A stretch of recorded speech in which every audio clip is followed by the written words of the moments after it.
Assalamualaikum warahmatullahi wabarakatuh. My name is Siti Aisyah from Group 1 Subgroup 10 and today I will present about Laboratory Risk Assessment for Virology Laboratory. Let's start with the introduction. What is biosafety? Biosafety is a subset of biosecurity and refers to the application of laboratory practices and procedures, the design of laboratory facilities, the use of safety equipment, and the implementation of appropriate occupational health programs.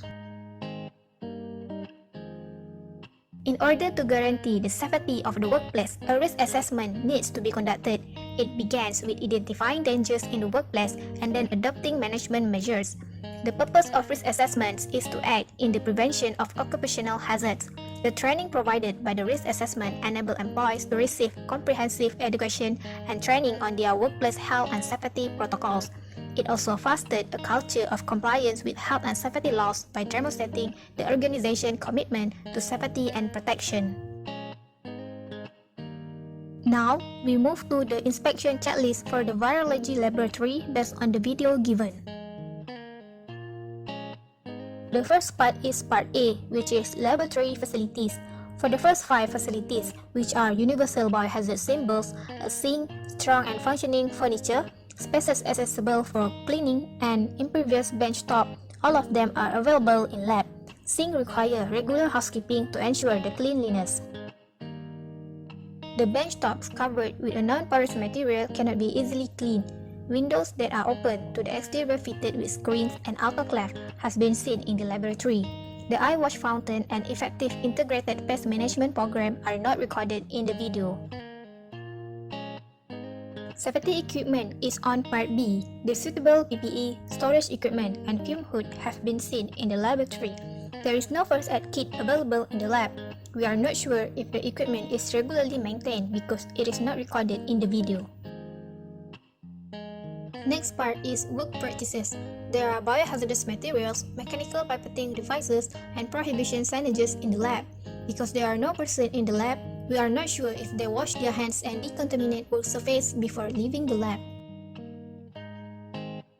There is no biological spill kit available in the lab. A yellow disposable bin for the shops is not visible in the video. Other practices are reported not available because of no working action in the laboratory. For the last part, which is records and documents, all the documents are not available because the information cannot be accessed as it was not shown in the video by the supervisor. Next, I will present about the types of hazard and recommendation actions to control the risk in the virology laboratory. The first hazard is slips and trips that may be caused by wires and boxes. Staff and students may be injured if they trip over the boxes or slip on wires. Better housekeeping is needed. The second hazard is unnecessary broken chairs. Staff and students may accidentally kick over the chairs. The unnecessary broken chairs need to be discarded from the lab. Additionally, the arrangement of the laboratory apparatus and equipment can be added as a hazard. Staff and students may be confused by the unclear information. Proper management of the arrangement of the laboratory is needed, especially for apparatus and equipment. Next is chemical bottles on the floor. Staff and students may be injured by harsh chemicals if they kick the bottles. Chemical bottles should be placed in the closed cabinet properly according to its specification. Other than that, unclean sink areas also can be a hazard.